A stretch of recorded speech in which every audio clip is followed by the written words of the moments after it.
Professor Yip from City University of Hong Kong. Thank you so much for chatting with me about public housing and housing policy in Hong Kong. What is your official title? Just professor, or are you distinguished or some kind of? No, not yet. Yeah, I'm still a professor of housing and urban studies. Okay. And at this moment, I'm still the associate head of the department. Oh, cool. And is that fun or just a lot of work? If to introduce myself, my involvement in public policy, I'm a member of the Commercial Property Committee of the Hong Kong Housing Authority. And also I'm at the moment sitting on a working group, a task force set up by the government to investigate tenancy control of subdivided unit. Or perhaps we can also talk about the subdivided units. Yeah, that sounds very interesting. It have some very close connection with public housing, in fact. And subdivided units in public housing, or no, in private housing. Okay, yeah, that sounds, and that's actually an issue in California. You know, there are unpermitted units in backyards and in garages and and multifamily buildings, and there is, I think the local ordinance is called the Unpermitted Dwelling Unit Ordinance, with the goal to like incorporate them into the formal housing stock. Yes. Worry about safety. That's great. Yes. Yeah, and your research, I mean, we used to meet up once in a while in Hong Kong, and your research I've always really appreciated. So I'm grateful for you to chat. I thought maybe the first thing, if you could just give a kind of overview of housing policy in Hong Kong. And it's a big topic, but kind of it's a big topic. I'll try to summarize it in a few minutes. For instance, I would say that housing policy in Hong Kong is housing policy is the only policy in Hong Kong that have what we call a long-term strategy. Hong Kong is quite a sort of neoliberal government, but in some policy areas like housing, like public medical health, and to a lesser extent education, Hong Kong is very interventionist. So in fact, public housing in Hong Kong started about 65 years ago in 1954. And over the years, that has been a politically sensitive issue. And that is why Hong Kong have its long-term housing strategy since the early 1990s, in fact. So apart from that so-called public housing program. So in fact, Hong Kong, if you may know that, Hong Kong has the biggest public rental housing sector in the world. The Hong Kong Housing Authority are now holding nearly 1 million so-called rental units as landlord. So it's about 850,000. Wow. On top of that, it also have built around 160,000 units for sale for the middle class households. But on the other hand, Hong Kong is the freest sort of private housing market in the world, I would say, because the tax is very low and there is no restriction on buyers from foreign countries, and all the transactions are very efficient and quick. And also Hong Kong has perhaps the most expensive housing in the world. So measured by some very good indicator, a family in Hong Kong who earn the average income has to devote 21 years of their whole salary on buying just a 600 square feet sort of flat. Right. So it's very expensive compared to elsewhere. I would say that even in California, with that amount, you can buy a house with swimming pool and perhaps with a garden. It depends on where, but yeah, I mean, I think of course, also, it's possible, but in Hong Kong, it's nearly impossible for most of the people to become homeowners. So that's why I would say that Hong Kong developed is the biggest public housing in the world, not because we have a benevolent government, because they're being forced upon. Or otherwise, most people in Hong Kong are unable to solve their housing issues. So housing need, I would say that. So that's why, in fact, Hong Kong also have worse housing in the private sector. It's the subdivided unit that we have just mentioned. Subdivided units are subdivisions in the private flat, which are basically sort of old tenement blocks. And the average subdivided unit is just about less than 100 square feet, but it commands a very high rent. So that's why, in fact, the unit rent of that subdivided unit is at par with the luxurious apartments, in fact. Wow. So at the moment, in fact, we have more than 200,000 people, 100,000 families living in those subdivided units. And most of the subdivided units, we believe, are being converted without authorization. So it imposes both health and fire risk. Right. In fact, there's a research, in fact, being done that the average death in subdivided unit because of fire double that of the figure of ordinary unit. Right. That's why they're dangerous. They're very dangerous. Yeah, and also not healthy. Not healthy as well because of the congested situation, and all because of the unauthorized sort of rearrangement of those pipes and ducts, and so that that sewage treatment is a very big problem. So it's easy to have pollution. And I remember when I was there was a building collapse and a lot of worry about the older buildings that were in danger because of the subdivisions, right? Exactly. Removing a structural wall. Partly because of that, because you can imagine that although it's called a multi-family sort of building, but usually one housing unit will host just one family. Right. And now it may host about 4 to 5 families. So it increased the overall usage and, in fact, the loading of the whole building. Right. So so you can imagine that in a building that have been built 60 or 70 years ago, that can be very dangerous. Right. And has this problem increased recently, or is it? Oh yes, increased. Okay. Increased. And because of the lack of new construction, or because of more immigration, or why do you think it's? I think there's multiple causes. First is housing is becoming more expensive because of the demand from investment motive. We believe that many of the new houses, they are being bought by people not from Hong Kong, but they just bought it for investment. Right. So many of them, in fact, are left vacant. And the other reason is about 20 years ago, when we have the financial crisis, the Asian financial crisis, and it have an impact on the real estate market. Right. So at that time, the government of Hong Kong stopped selling land because all land in Hong Kong are owned by the government. Important thing to that's important. Hong Kong. Owned by the government. So the government, in fact, have the capacity to control the supply of land and then consequently the supply of housing. So at that time, because of the real estate are in a market slump, so in order to rescue the market, the government stopped selling land so that the existing stock would not increase in the short run, so as to keep the price. But you know that once you relieve the ban of so-called new land supply, you need a lot of effort to reactivate the supply of new land. Because Hong Kong, unlike elsewhere, new land is not that readily available. Right. Because most of the land that can be developed are already developed. Right. So to create new land, either you have to reclaim from the sea, or you have to convert land that has been in other uses to so-called housing development. Right. So it needs a lot of lead time. So that's why until now we still cannot restore what we call the quote unquote normal level of supply of housing because of that ban in 20 years ago. Right. We need a lot of effort to pick up. Interesting. So turning to the public rental sector, so you said it's about a million units, and that's like 30% or so of the. Yes, 30% of the household live in public rental housing. And I mean, my perspective is that it has been a very successful welfare state program in Hong Kong. Yes. I wonder what you think about that. I mean, I have some thoughts on why, but yes, public housing in Hong Kong is highly subsidized.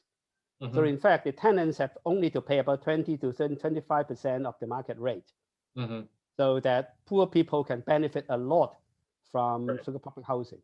Right. In fact, public housing in Hong Kong doesn't just cover the poorest.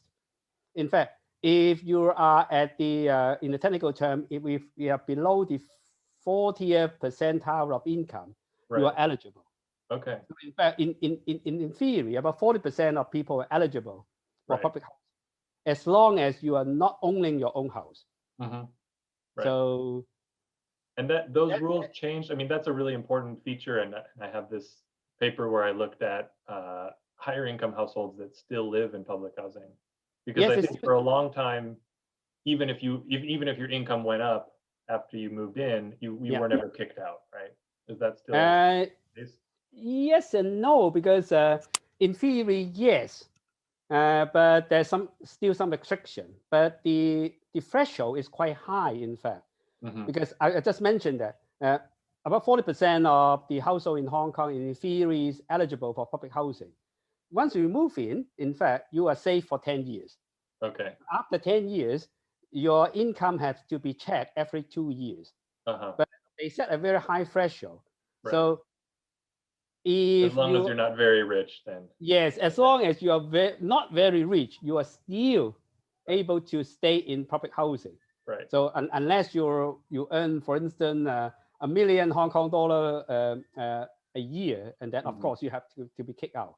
Right. So even if you earn perhaps as a four person family, if you earn about 160,000 Hong Kong per month, this is quite high, in fact, relatively quite high level in Hong Kong.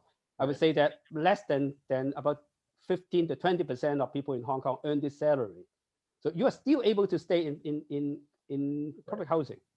So it's quite generous, I would say. And the thing is, I think probably most people that get rich want to move out because they want a bigger apartment. So it's not, it's not usually a big problem. And it's when I was talking to this professor in Sweden, I thought it was very interesting. They have this idea of universalism, where in Sweden, like I mean, this isn't the case in Hong Kong, where in Sweden the private rental housing and the public rental housing are regulated kind of in the same way.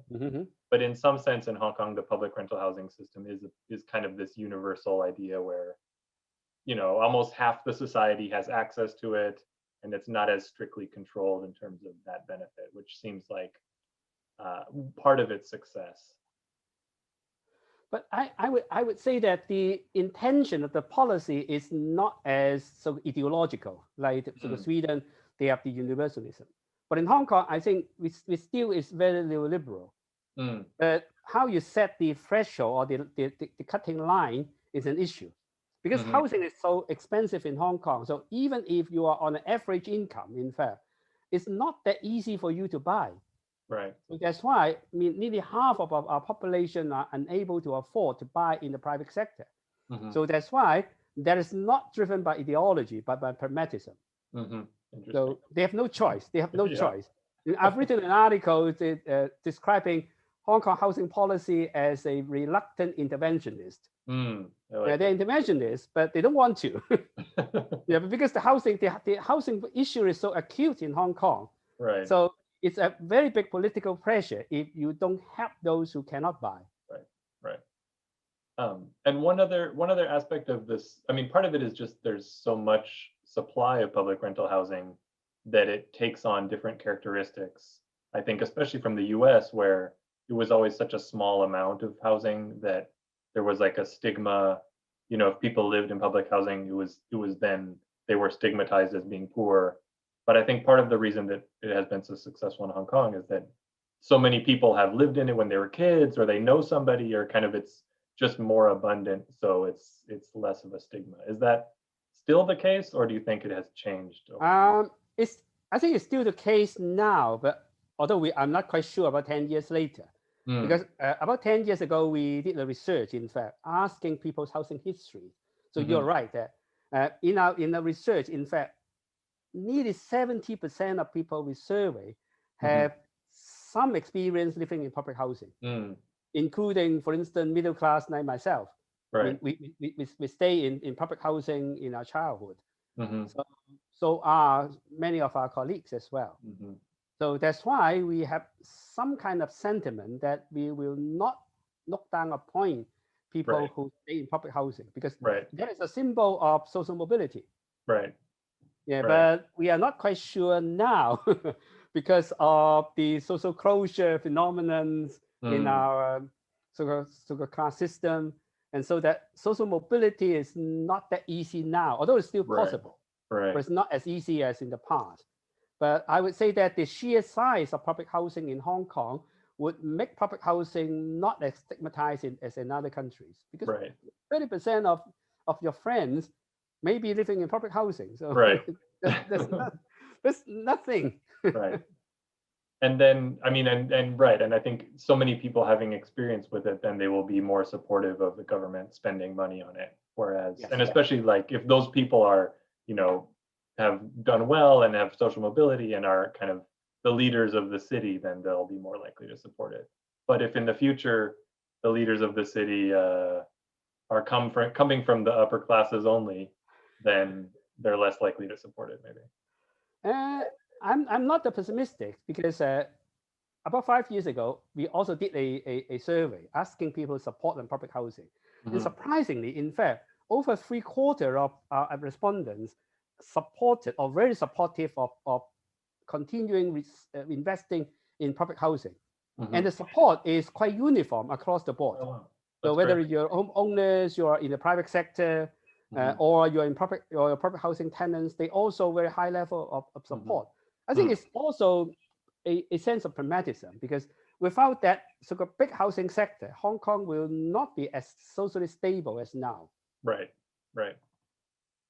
So in terms of the public housing, the housing authority itself, I mean, I think one thing that's notable is the redevelopment of public housing estates at higher densities. So this is something that doesn't really happen very much in the US. There has been some redevelopment of older public housing, but usually it's at going from 2 floors to 3 floors.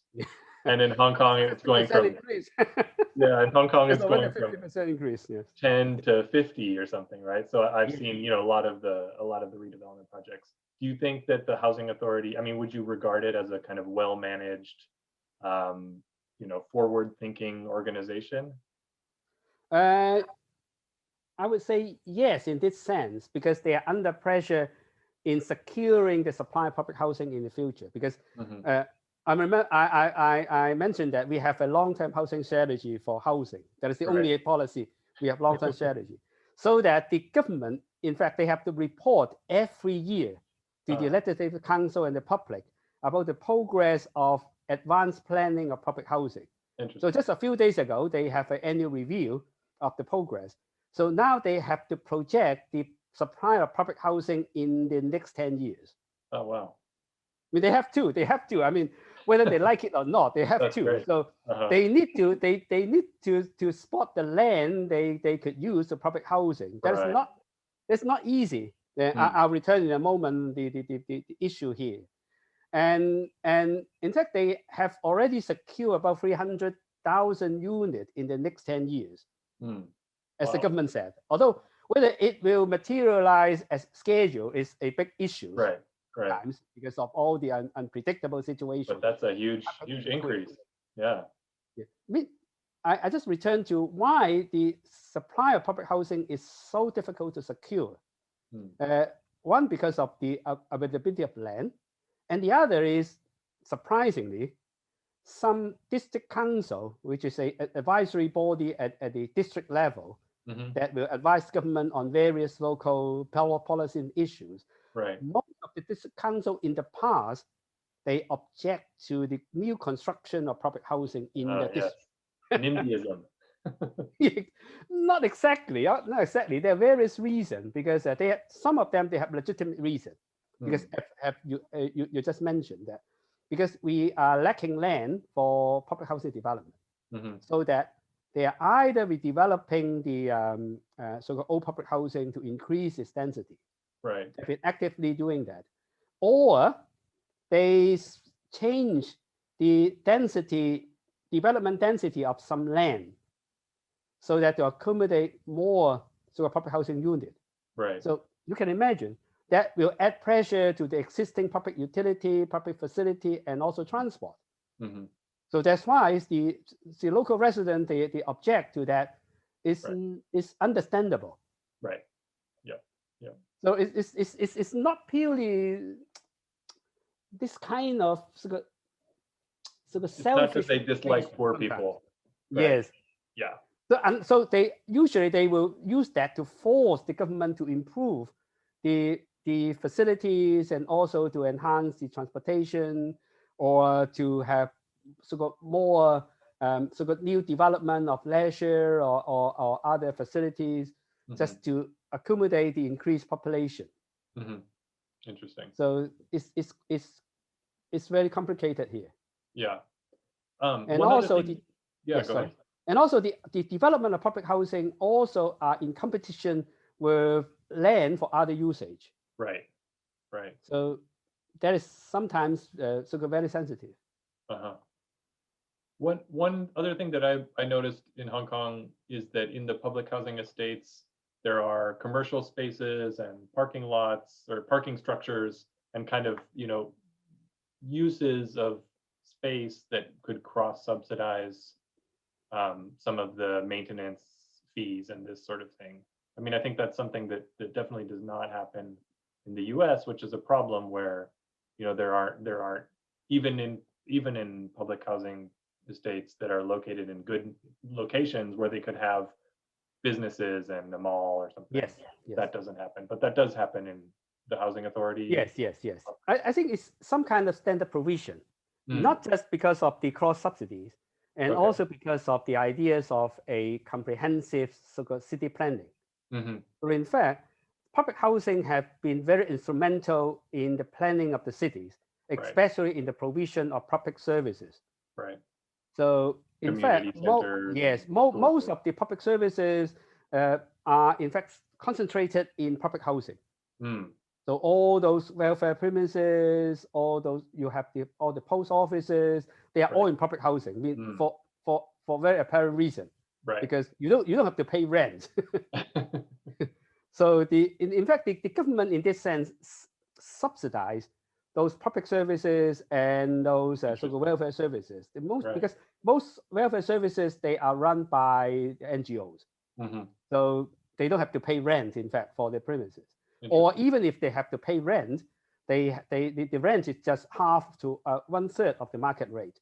So it's very affordable. So in fact, that is also one very important thing you mentioned about the cross subsidies, because that is also why Hong Kong's public housing is successful in a way that the housing authority is required by law to be financially self-independent. Of course, with the initial injection of capital from the government many years ago, in fact, they have to sustain their own sort of development. Wow. So they do it in two ways. One way is that you mentioned is they have commercial facilities so that they can generate some kind of income. But on the other hand, that is not enough to support the development of new public housing. So they build a proportion of the public housing for sale. And that will generate receipt. And that receipt will subsidize the development of public rental housing. So in fact, the Hong Kong Housing Authority is financially very healthy. Wow. They have tons of reserve, in fact, mainly because of that sale of so what we call the home ownership housing. Interesting. Well, I want to get to that in 1 second, but do they get land for free then? For rental housing, the land is free. Right. But if it is developed for home ownership for sale, the government will charge 1/3 of the premium. I see. So it's still subsidized. Yeah. But because that public housing, I think you also will go to that issue as well, because it's one important component of public housing in Hong Kong. And the buyer of those home ownership scheme flats, they are also subsidized at the first instance. They only have to pay about 60 to 70% of the market rate to buy that flat. Right. Yeah. So the home ownership scheme, I love, like, it's funny for a US audience, like the British and the Hong Kong use of the word scheme. Like a scheme sounds like something that's like dangerous or something, but it just means like program, right? Yes, but so the homeownership scheme is fascinating. When it started when did it start? In the mid 70s. Okay, that far back. So it's always been part of the development of. Oh yes. Okay, and then so the idea is that some of the units are sold, but at a discounted rate. Yes. And then the buyers can't sell them for some period of time unless they sell them at also the discounted rate. Has that always been the same kind of model? It's a little bit complicated because they've changed the policy over time. But at the moment, in fact, they are not allowed to sell to the open market, or to say the jargon open market. Right. So anybody within 10 years, okay. unless they sell it back to the housing authority first, right? But of course, at that sort of discounted price. At the discounted price. But after the embargo of 10 years, they can sell to everybody. But then they have to divide up the profit with the housing authority. So there's another income source of the housing authority. Interesting. Resales. And does that happen in the next sale as well, or is it just in the first sale, or does it always? Once you sold it to the open market, it will be regarded as private housing.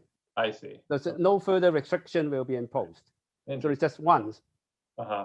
But again, if you don't want to sell in the open market, you can sell in a restricted market for those who are eligible for the home ownership scheme. Right. At the discount prices. Right.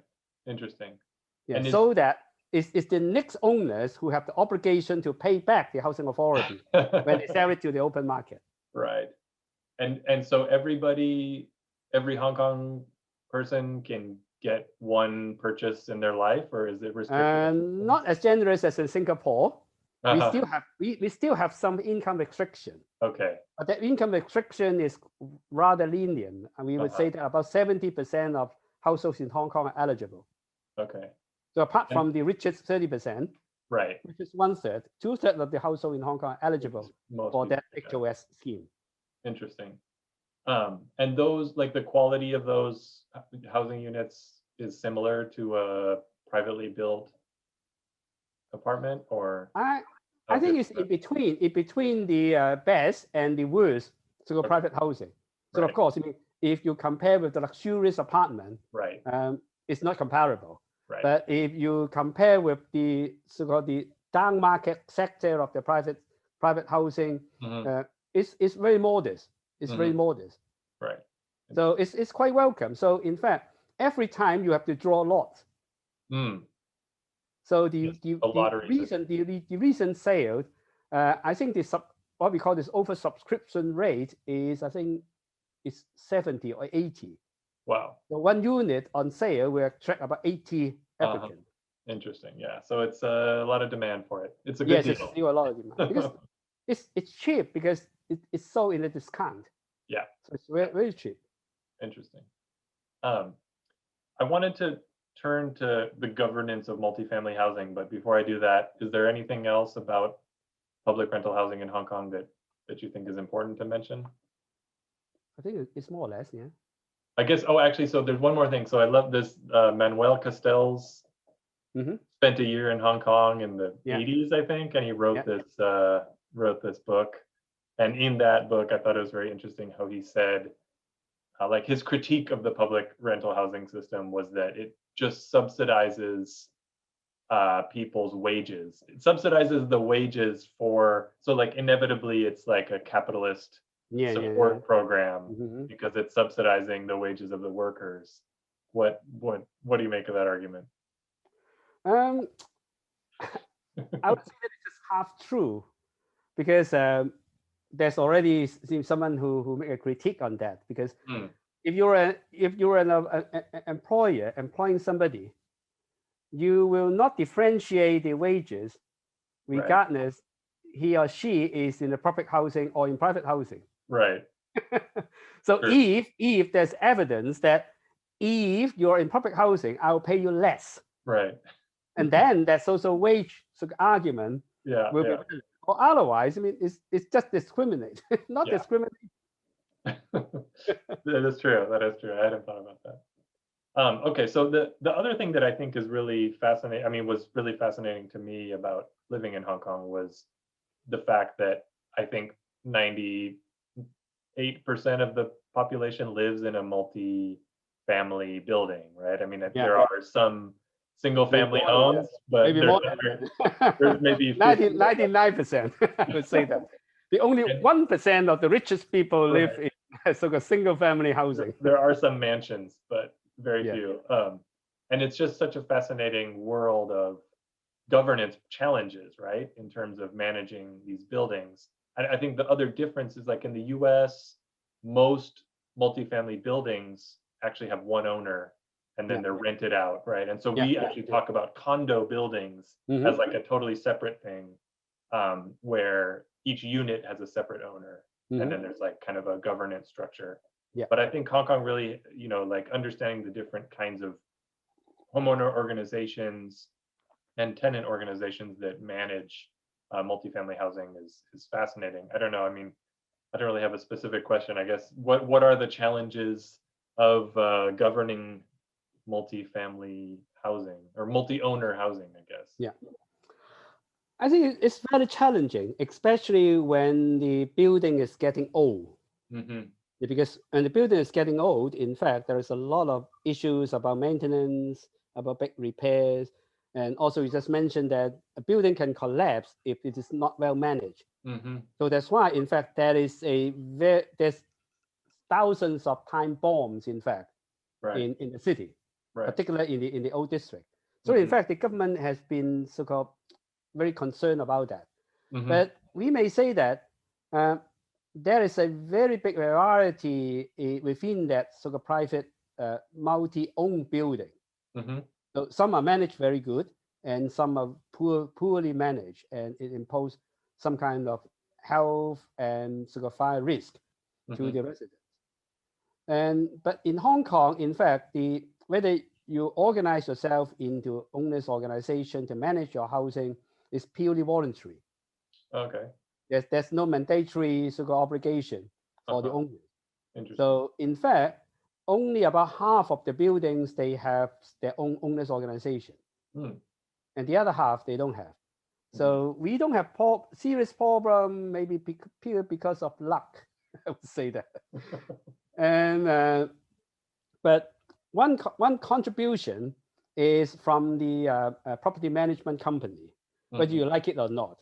Because most of the property management company, they have subsidiary of the big developers. So they concern about their so-called the goodwills of their mother company.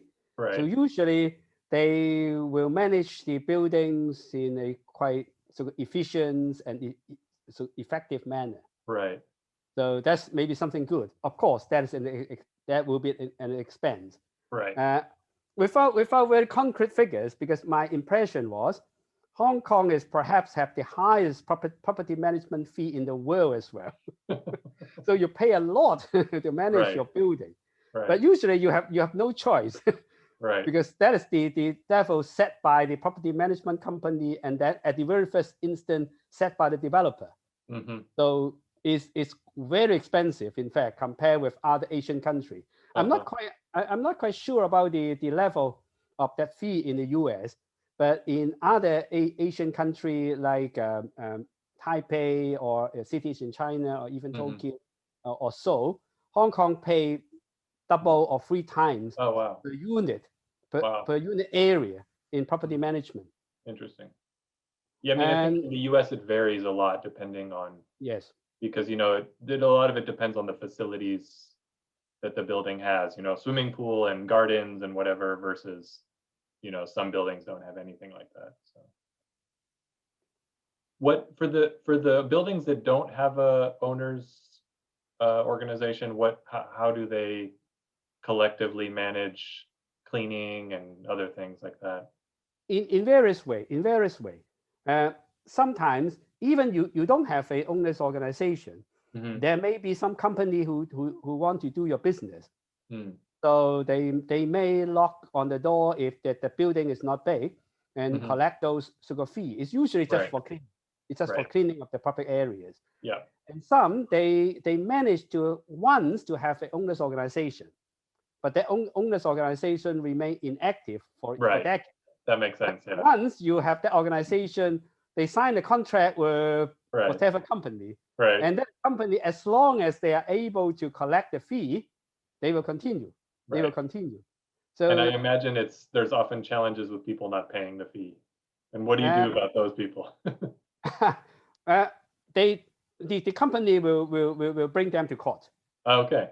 Yeah, and it is sometimes quite serious consequences, because once you have that record of non-paying of fee, it will register in your what we call the ownership registration. So subsequent buyer will know that they have to take that liability. Right, I see. There's some kind of deterrence for that non-payment. So the non-payment of fee in Hong Kong is quite low. It's quite low. Okay. It's very low. It's very low.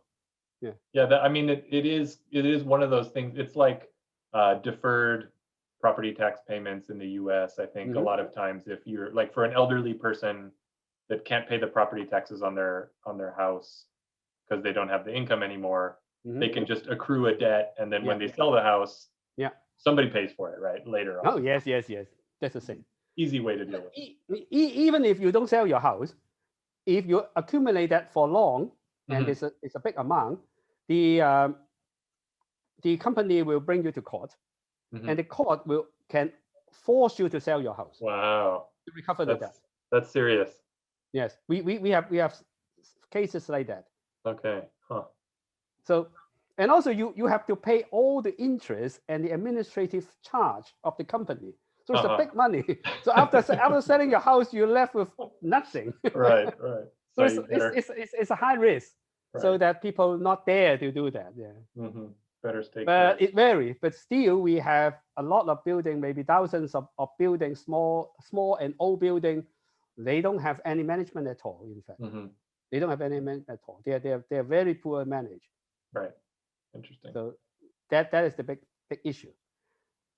But in fact, I just mentioned that for many of the luxurious upmarket so-called apartments, they also don't have that owners organization. They just so-called live to the property management company that is assigned by the developer to do the management. As long as everybody is satisfied, and they continue to pay the fee, and that's it. So in fact, we have a lot of those so-called variety of management styles, and also the outcome of that management also vary a lot. I wanted to ask, I mean, so one of the weeks of this class is talking about homeownership policies and kind of this idea of like building a property owning democracy or property owning societies, and you've written about this as well. I wonder, what are your thoughts about Hong Kong as a property? I mean, what are your thoughts about kind of property owning as a goal for society, and what are the issues there? I would say that, I mean, if Hong Kong also encourage home ownership, is not for democracy. It's just for some kind of wealth accumulation. And Hong Kong government also introduced a more sophisticated housing ladder. Of course, the housing ladder is not originated in Hong Kong. It's being talked. It's being mentioned everywhere. Right. But in Hong Kong, they have a very specific route, in fact. So starting from public rental housing.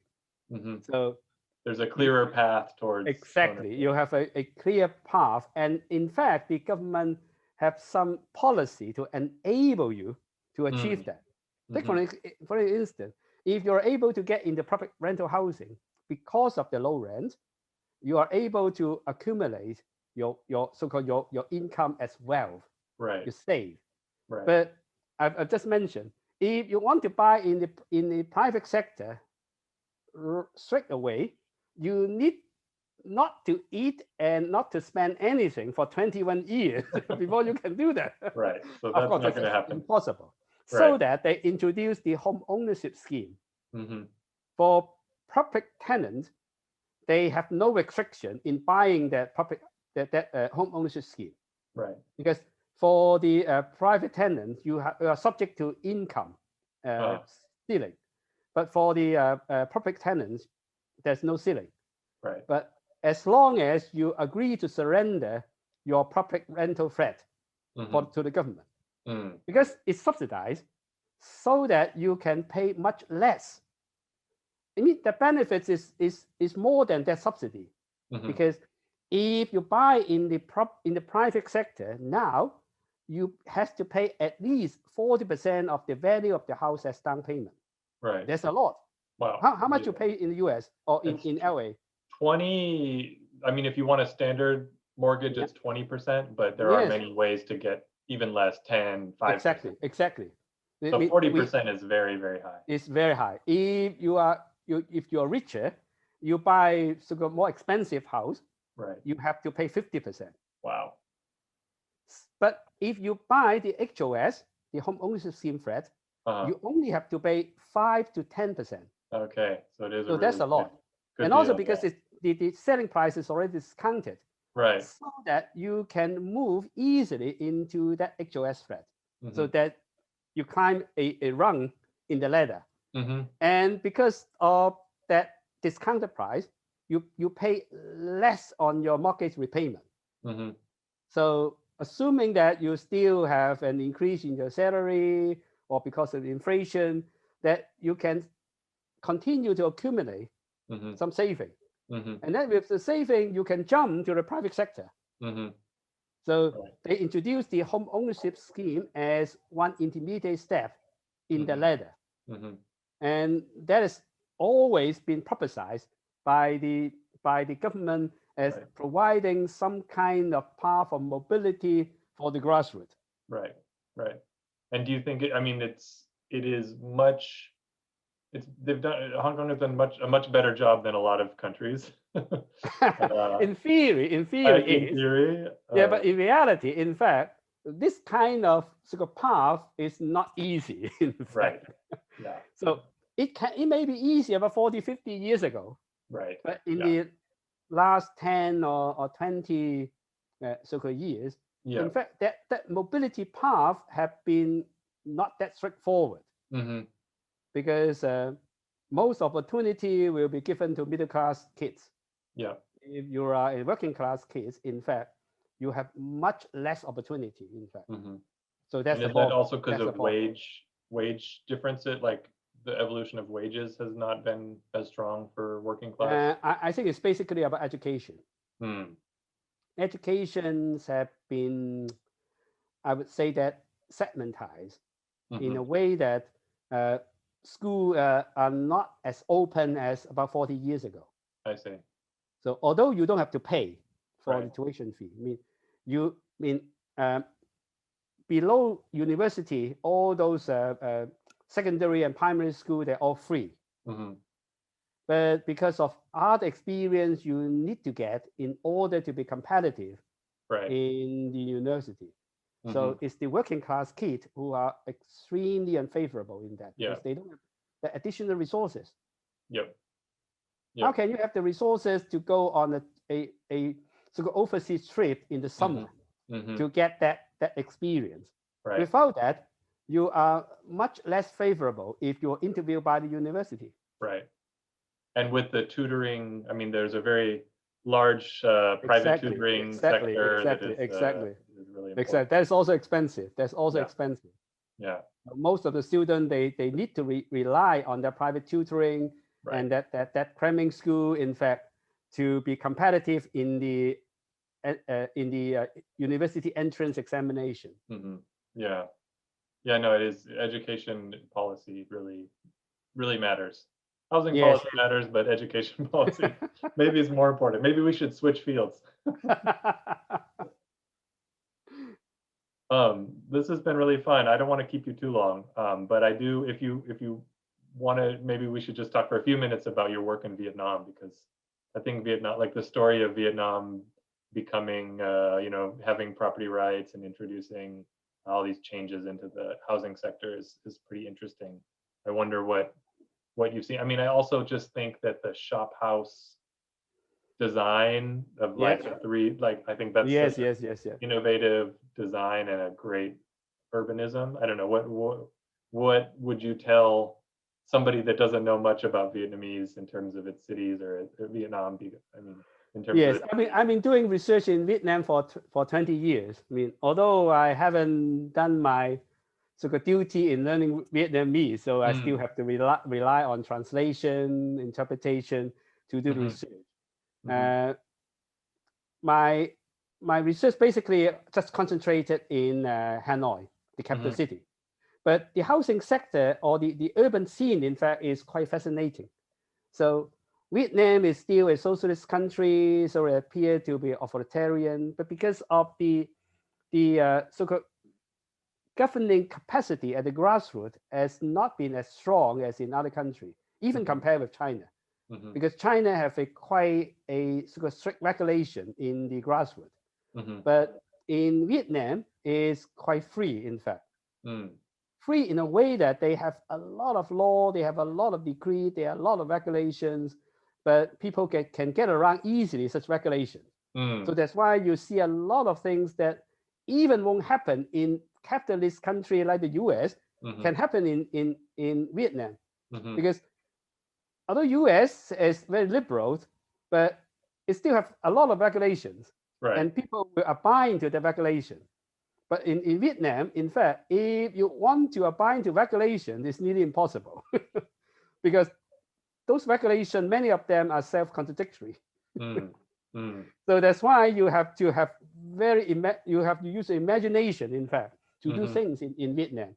So that's why you see a lot of interesting sort of phenomenon in Vietnam in the urban development. For instance, like the tube house, the very narrow short front. So I mean that is the first impression most foreigners who go to Vietnam would have realized. It's very interesting. It's very interesting, but because it is related to the so-called land ownership system, and also the way business will make profit from the shop front. So that's why it's a very interesting sort of interplay between regulations and also cultural tradition. So I learned that it's not unique, in fact, in Vietnam. It also happened in some cities in Thailand as well because of the land ownership system and of the tax system. So it's a quite complicated sort of system. But in Vietnam, because of its so-called vibrancies in the economy in the past about 20 years, but because also of the fluctuation of the national economy, it gives a lot of sort of room for speculators. So in fact, speculation in Vietnam is still quite popular. Interesting. And speculation in a way that because if you have real estate, in real estate, of course, if you have good connection with the government, you may get insiders information, or you will get some privilege. So it will make rooms for the speculators to make huge profit in real estate. Interesting. Cool. Well, thanks again for talking to me. Yes. This was super fun. I miss Hong Kong. We're happy to talk with you. So what you have done is not just for yourself, and you promised to open it up. So in the future, my courses will also benefit from your contribution. Totally. Yes, I will share it. And I'll be happy to talk about all California's terrible housing policies whenever you want. How not to do terrible, but most people in California live very well. Well, I don't know about most, but yeah, some people do. Some people do. We have such a, like the main problem that my main problem with the city planning system here is there's this idea of residential neighborhoods and then the rest of the city. Yes. Residential neighborhoods are these single family neighborhoods where wealthy people live. And then the rest of the city, like, we don't care about it. It's polluted, whatever. And it's like it's a very unequal basis for doing city planning, I think. Yes, but I would say that the housing policy in the US, I mean, also in California as well, it's not an issue of housing. I mean, related to the other social issues. Right. Yeah. I've been visited a new public housing estate in San Francisco a few years ago.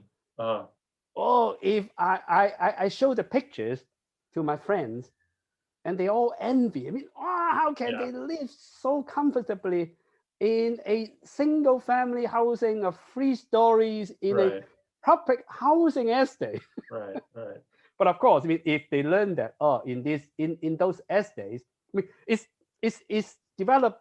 I mean, at the waterfront and overlooking the Golden Gate Bridge at a distance. Right. It was very good. But after they learn that in that area, the unemployment rate is 60%. Right. And there's every murder a month. Right. By gun.